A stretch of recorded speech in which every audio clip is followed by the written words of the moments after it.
بسم اللہ الرحمن الرحیم۔ السلام علیکم ورحمۃ اللہ وبرکاتہ۔ سبھی دوست احباب کیسے ہیں؟ اللہ پاک سے امید کرتا ہوں کہ سبھی خیر و عافیت کے ساتھ ہوں گے۔ آج کا سوال یہ ایک دوست کی طرف سے پوچھا گیا تھا کہ سر یہ بتائیں کہ اگر کوئی بندہ دوران روزہ موبائل وغیرہ کا استعمال کرتا ہے یا لیپ ٹاپ کا استعمال کرتا ہے اور اس کے اوپر وہ کوئی فلم وغیرہ دیکھتا ہے، کوئی مووی دیکھتا ہے یا سانگز گانے سنتا ہے، تو اس کا کیا پھر روزہ ہو جائے گا؟ تو دیکھیں، سب سے پہلے یہاں پہ میں عرض کرتا چلوں کہ ایسا بندہ جو روزہ رکھنے کے باوجود گانے سنتا ہے یا فلم دیکھتا ہے یا ایسا کوئی عمل کرتا ہے، بہرحال اس کا روزہ تو ہو جائے گا، لیکن جو روزے کی روحانیت ہے، جو روزے کی ایک برکت ہے، نورانیت ہے،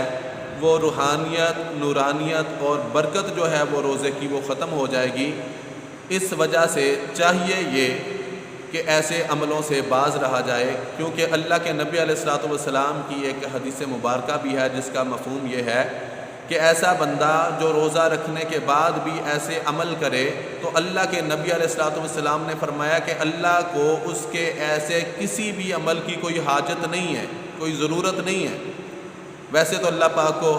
کسی کے بھی عمل کی کوئی حاجت اور ضرورت نہیں ہے، لیکن جو بات سمجھانا چاہ رہا ہوں کہ جو بندہ روزہ رکھے اور بعد میں ایسے عمل کرے، گانے سنے، سانگز سنے یا مووی دیکھے، فلمیں دیکھے، تو ایسے بندے کا روزہ تو بعض لوگوں کے نزدیک ہو جائے گا، لیکن بعد نے اسی مکروہات میں بھی شامل کیا ہے کہ ایسے بندے کا روزہ مکروہ ہوگا، لیکن اصل بات جو ہے کہ اس روزے کی برکتیں ختم ہو جائیں گی، اس کی روحانیت ختم ہو جائے گی، اس کی نورانیت ختم ہو جائے گی۔ کیونکہ روایتوں میں آپ نے یہ بھی تو سنا ہے نا کہ اللہ کے نبی علیہ الصلوۃ والسلام نے فرمایا کہ روزہ صرف بھوکے پیاسے رہنے کا نام نہیں ہے، بلکہ جب روزہ رکھو تو تمہارے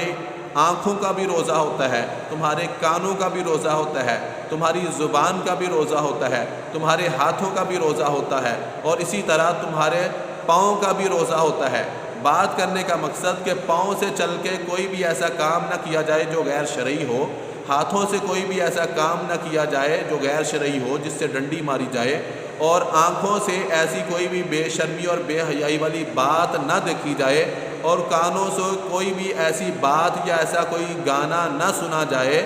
اور ہر چیز جو دل ہے اس سے بھی کوئی بری بات نہ سوچی جائے، برا خیال ذہن میں نہ لایا جائے، تاکہ اللہ کے نبی علیہ الصلوۃ والسلام کے اس فرمان پہ عمل ہو سکے کہ صرف بھوکے پیاسے رہنے کا نام روزہ نہیں ہے، بلکہ دل کا بھی روزہ ہے، زبان کا بھی روزہ ہے، آنکھوں کا بھی روزہ ہے، کانوں کا بھی روزہ ہے۔ لہذا ایسے بندے کا روزہ تو ہو جائے گا، لیکن روزے کی روحانیت اور روزے کی جو کہہ لیں برکتیں ہیں، نورانیت ہے، وہ اس سے محروم ہو جائے گا۔ لہذا اس عمل سے ہر حال میں بچنا چاہیے۔ اللہ عمل کی توفیق عطا فرمائے، آمین۔